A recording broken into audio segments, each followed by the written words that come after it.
Magandang araw sa inyong lahat. Welcome sa aking channel, especially dun sa mga first time mapanood itong ating video or any video dito sa aking channel. Welcome. Lalo na dun syempre sa ating mga masugid na taga-subaybay, sa mga followers natin sa ating FB page, saka sa subscriber natin sa ating YouTube channel. Ang pag-uusapan natin ngayon ay ang tungkol sa question is ng subscriber natin na kung may bayad ba sa sheriff yung pag-file ng execution, no? Tsaka kung may contempt ba kapag sa certiorari daw ay natalo siya at hindi niya ibinalik ang award sa execution.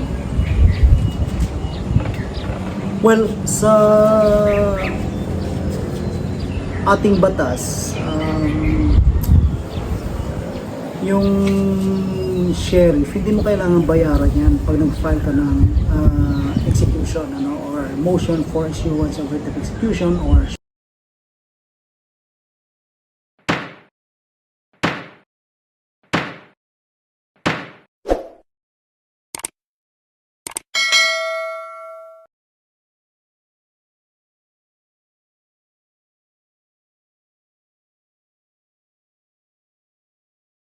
short yung motion for execution. Doon sa execution, ang isang complainant, for example, na nanalo na sa labor case, pwede na mag-file ng execution yan. Ang sinasabing ipa-file yung motion for issuance of writ of execution, yung kinocode ko dito sa aking channel na MFIWO. Yung ibang lawyers dyan, ibang parties, ang ginagawa nila motion for execution. So doesn't matter yung title, yung intention doon sa pleadings. Ngayon, kailan ba nagiging for execution na yung stage ng kaso? Ang isang kaso nagiging for execution na yan kapag ito ay meron ng entry of judgment, no? Meron ng certificate of finality. Kailan nagkakaroon ng entry of judgment? Entry of judgment kapag umabot sa level ng NLRC Commission and natapos na doon, mag-i-issue ng entry of judgment yan. Kapag hindi naman umabot sa commission, walang appeal, sa labor arbiter lang, then certificate of finality ang i-issue niyan. So pag nakatanggap din yan si complainant, DOJ or CF, mag-file na siya ng motion for execution or issuance of writ of execution. Ngayon, kapag sa ating batas, sa ating rules, ang execution, pwede kasing motu proprio din yan. Ang ibig sabihin, hindi na kailangan ng motion na binanggit natin.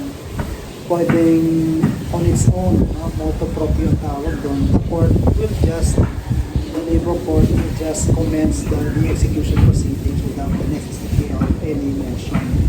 Motu proprio. Now, CF or EOJ, kailan ba ini-issue? Ang isang kaso, bago pumunta sa execution yan, kailangan muna maging, ang status niya maging final and executory na, o yung FE. Para maging FE ang isang kaso, depende kung sa level ng labor arbiter, hindi na in-appeal sa commission. So pag hindi na in-appeal, syempre, halimbawa, nagkaroon ng decision ng labor arbiter within 10 calendar days, natanggap yung respondent yung copy ng decision LA, then magiging final executory na yung kaso. So normally, sa rules natin, kapag may proof of receipt naman, dapat i-issue na agad ng CF. Pero ang ginagawa minsan, binibigyan pa talaga ng pagkakataon na magkaroon ng proof na may natanggap talaga magkaroon ng time na may natanggap talaga ni respondent yung copy ng decision. That's why naabot sila ng 30 calendar days. Inaantay pa yung return at natanggap na respondent yung copy ng decision. Ngayon, sa level naman ni commission, 60 days, no? 60 days from the time na nagkaroon ng report si bailiff na natanggap na ang copy ng decision o may return card, na-serve na ang copy ng decision. So pag meron ng CF ng OJ, nagpa-file tayo ng motion for execution. In the case, in certain cases, motu proprio na si labor arbiter. So yun ang execution process. Pag nag-file ka niyan, wala kang babayaran sa sheriff. Kung meron ba binabayaran sa sheriff sa ating 2011 International Rules of Procedure, may nakalagay dyan na all legal fees. Babayaran ng talong party, no, ng losing party. Sa 2012 Manual of Regulations for Execution, ang babayaran dyan ay execution fee, no, na meron namang taripa. In 2012, parang nakalagay kapag more than 150,000 yung award, that's 1,000 pesos, and any excess of that is 10 pesos per 1,000. Pero in-update na yata ito. Hindi lang ako masyadong nagtututok dyan kasi hindi naman importante sa akin yan eh. Basta pagka nakikita mo naman sa charge ng sheriff yan. So, tingnan na lang ninyo kung interesado kayo, verify nyo doon sa NLRC sa Sheriff's Office. Ang tanong kung may personal ka babayaran sa Sheriff, wala. Wala kang personal babayaran. Nakalagay nga dyan sa Manual of Regulations kasi binibigyan sila ng cash advance sa 2,000. Way back in 2012. I don't know kung magkano ng cash advance nila to commence the execution process. Alright, now going to the issue, ang ating kasing courts, merong contempt powers yan sa Court of Appeals, lalo na sinabi mo, sorcerer, ibig sabihin, ang kaso mo, inakyat sa Court of Appeals, no? Kapag inakyat sa Court of Appeals via sorcerer, ang kaso ka sa atin, pagkatapos sa NLRC, wala nang just to go back, sa level ng labor arbiter, pagka hindi satisfied yung losing party sa decision, pwede siya mag-appeal sa NLRC Commission. Ngayon sa NLRC Commission naman, sa ngayon kung hindi niya naman i-appeal, nagiging final executory sa level ni labor arbiter within 10 calendar days, sinabi natin. So after niyan, execution na. Kapag in-appeal naman sa commission, pag hindi siya satisfied sa decision, then pwede niya i-MR.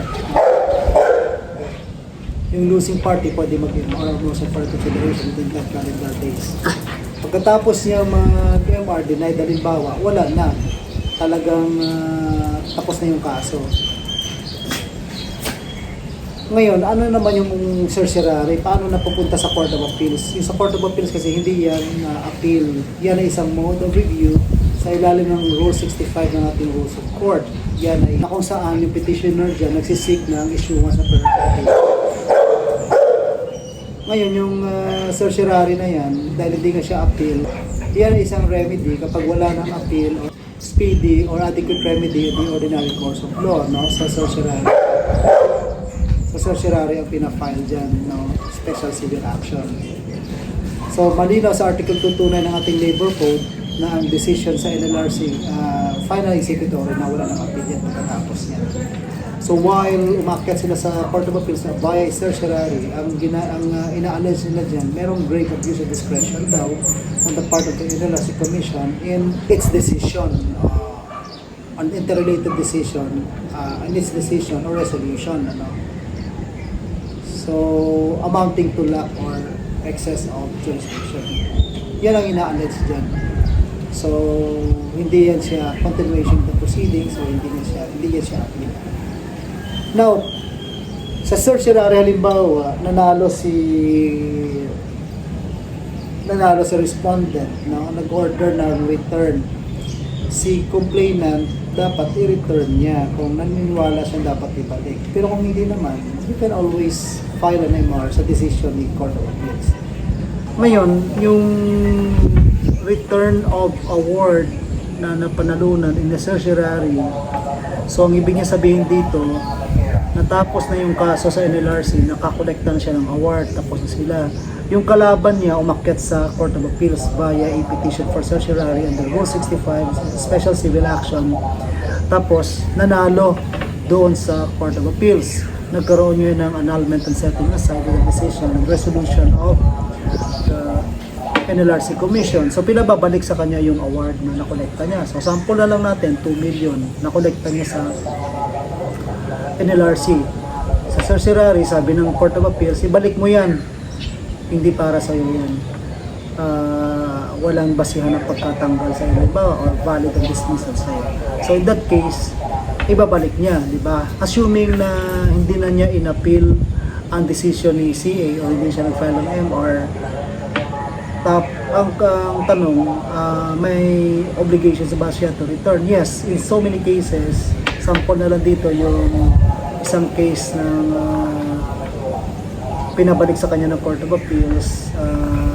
Indeed, ang Court of Appeals nag-order ng return yan. Well, pinabalik sa kanya ng Court of Appeals. Although sa kaso na to, nabaliktad naman to ng Supreme Court, so as if wala namang binalik.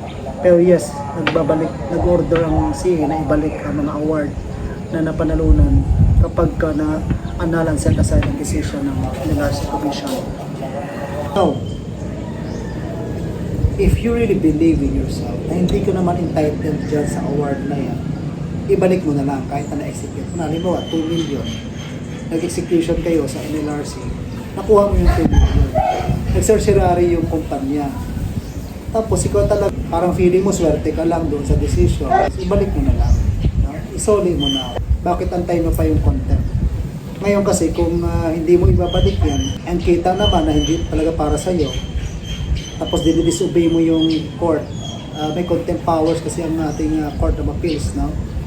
Inherent yan, din kailangan ng batas na magkaroon sila ng contempt powers. Ang contempt kasi, yan ay penalty para sa mga nagdi-disobey sa order ng court or ini-interrupt yung proceedings, no? Ang rationale behind it is para ma-maintain yung respect sa court. Because we want the court na i-respetuhin natin yan. Kasi kung hindi, pagiging disorderly yung administration of justice. Now, sa contempt power ng ating korte, dalawang klase yan, 2 kinds. One, direct contempt and direct contempt. Now, yung direct contempt, ito yung contempt mismo sa harap ng court, no? During the proceeding, magulo ka, pasaway. Probably winarningan ka na makulit ka pa rin, i-interrupt yung proceedings, no? Disorderly ka, no? So masaside ka for contempt, direct contempt. Yung indirect contempt naman yung ito yung disobedience sa order or disregard sa order ng ating court, no? Willful disregard, willful disobedience naman yan, no? So nagkakaroon ng indirect contempt.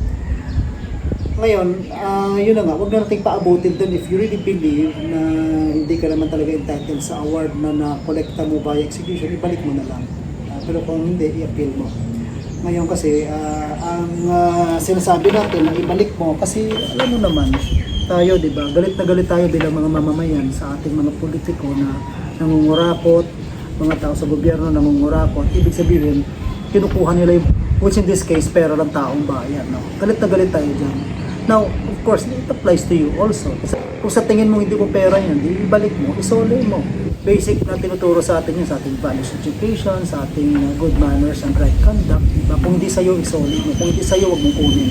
Ganun lang. So if you really feel na hindi para sa'yo yung award, ibalik mo. Huwag mo nang anting i-contempt ka pa or whatever. No? Be a good citizen, meron kang moral compass, no? Meron kang prinsipyo sa buhay, binabalik mo ang hindi para sa'yo.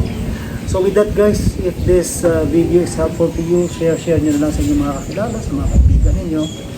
And of course, thank you very much for watching and I hope to see you in my next videos. God bless.